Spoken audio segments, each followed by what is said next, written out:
Assalamualaikum warahmatullahi wabarakatuh. Salam sejahtera bagi kita semua. Shalom, Om Swastiastu, Namo Buddhaya, salam kebajikan. Perkenalkan, nama saya Sayyidah Hoirunisa dengan NIM 21011110059. Di video ini, saya akan menganalisis tentang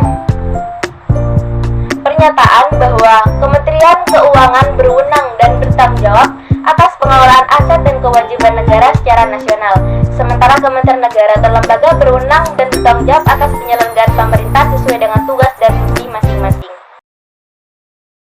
Pembagian tugas dan tanggung jawab yang strategis dalam tata kelola pemerintahan di Indonesia.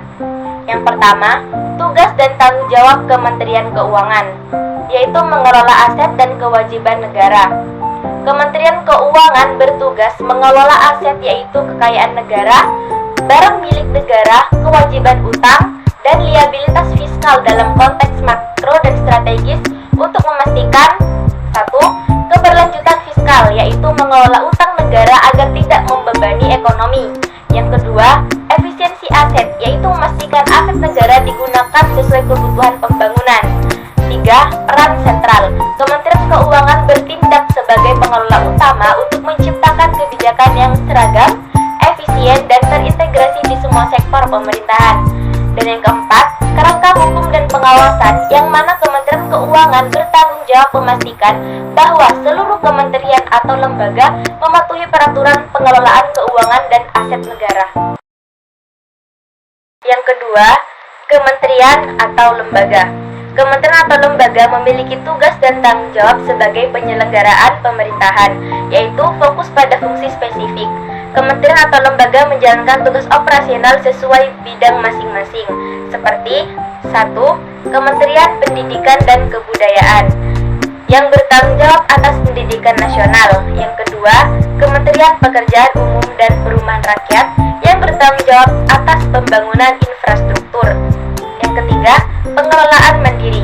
Meskipun kementerian atau lembaga mengelola aset atau anggaran untuk operasional, mereka tetap tunduk pada standar yang ditetapkan oleh Kementerian Keuangan. 4. Kewenangan teknis. Setiap kementerian atau lembaga bertanggung jawab atas implementasi program kerja yang mendukung tujuan nasional seperti pembangunan sumber daya manusia atau pemilihan infrastruktur. Hubungan dan koordinasi Kementerian Keuangan dan kementerian atau lembaga.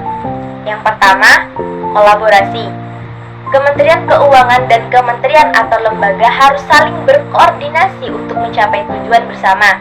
Seperti Kementerian Keuangan mengatur kerangka kebijakan keuangan, sementara kementerian atau lembaga memastikan kebijakan tersebut diterapkan di lapangan. Yang kedua, akuntabilitas bersama. Kementerian Keuangan bertanggung jawab atas pengeluaran aset dan utang negara yang transparan, sementara kementerian atau lembaga bertanggung jawab atas efisiensi penggunaan aset dan anggaran yang dialokasikan. Yang ketiga, pencegahan overlapping. Pembagian ini mencegah adanya tumpang tindih kewenangan antara lembaga sehingga tercipta efisiensi dalam tata kelola pemerintahan. Sehingga dapat disimpulkan bahwa sistem tata kelola pemerintahan yang terdesentralisasi secara operasional namun tetap tersentralisasi secara strategis dalam penggunaan aset dan kewajiban negara, yaitu dengan cara Kementerian Keuangan fokus pada pengelolaan keuangan negara yang efisien dan akuntabel, sedangkan kementerian atau lembaga fokus menjalankan tugas dan fungsi sektoralnya sesuai prioritas nasional, sehingga sinergi antara Kementerian Keuangan dan kementerian atau lembaga sangat penting untuk mendukung stabilitas ekonomi dan keberlanjutan pembangunan nasional.